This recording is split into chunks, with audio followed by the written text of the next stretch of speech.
I'm Dilly Denton. I am doing a couple bits of experimentation on this project, and I'm quite excited about it. I found a couple of black canvases on sale, and while I don't often use canvas, it was an interesting art supply, so I thought I'd give it a try. And when I brought them home and put them on my art desk, they happened to be next to my embroidery hoops. And I thought, it's fabric, and the frame kind of acts as a hoop already. Why couldn't I embroider on the canvas? And I've got this neat glow-in-the-dark embroidery thread that I used for my denim dice plush a while ago. And I also bought some glow-in-the-dark acrylic. The different textures of glow-in-the-dark materials inspired me.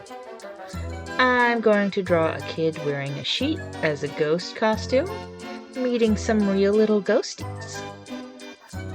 I can use the thread for the sheets and the paint for the real ghosts.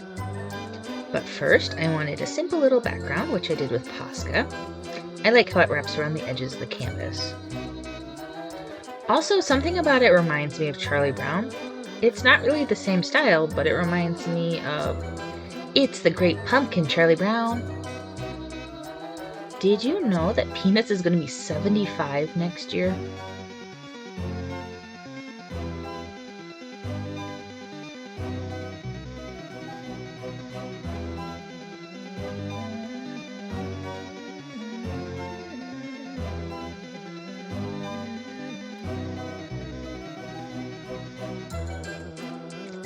The ghosts are curious about the kid that's dressed up like them, and they're watching out for the little trick-or-treater.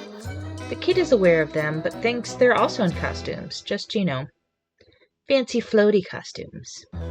Imagination.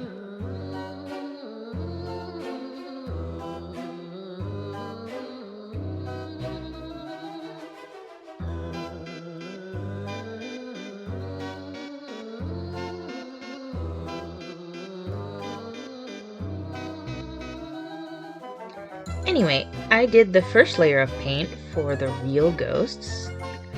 I don't want them to be super obvious when the lights are on, but the paint requires a couple of layers to glow well. So we'll go slowly.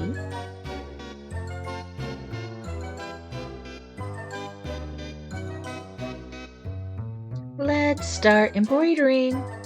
It works pretty well, but there are a few things to be aware of that I didn't think about at the start.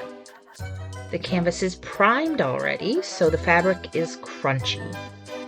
So if you make a hole in it, the hole is kind of obvious. With regular fabric, you can sometimes smooth it out and make the holes disappear, but it's basically impossible with this. And this made it difficult to put the strands as close to each other as I'd like.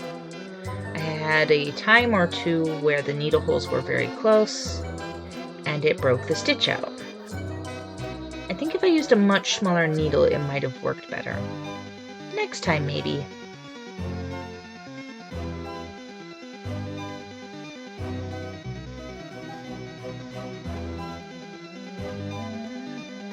I ended up putting tape over the back of the canvas, just where the edges of the stitches were. I'm not entirely sure this helped, or I just got better at spacing the stitches, but I had better luck keeping the canvas intact after that. I started with a stitch that went all the way across the back of the canvas too. It would have looked similar to the front had I kept doing it, but it seemed to waste so much thread, so I altered the stitch so the back side only had thread around the border of the sheet ghost. I have very little knowledge of embroidery vocabulary. I'm sure those stitches have names and I do not know them.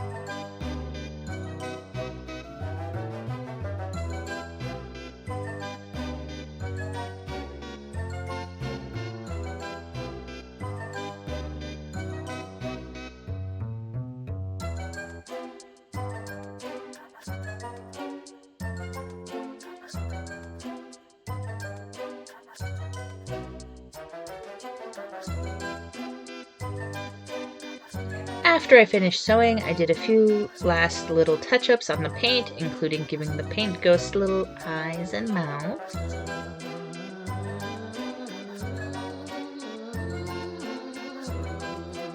I like how this turned out.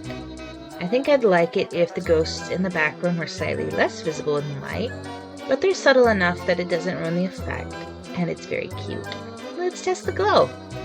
First one is with the camera's night setting. I like that you can still see the full image with the pumpkins with their glowing faces in the background.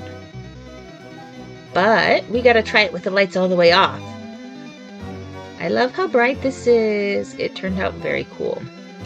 The pumpkin faces are a little odd without the pumpkins, but the rest of it is great. I definitely want to try to do more stuff with glow effects in the future. I love it. Thanks for watching. Like and subscribe to continue on this art journey with me. Bye!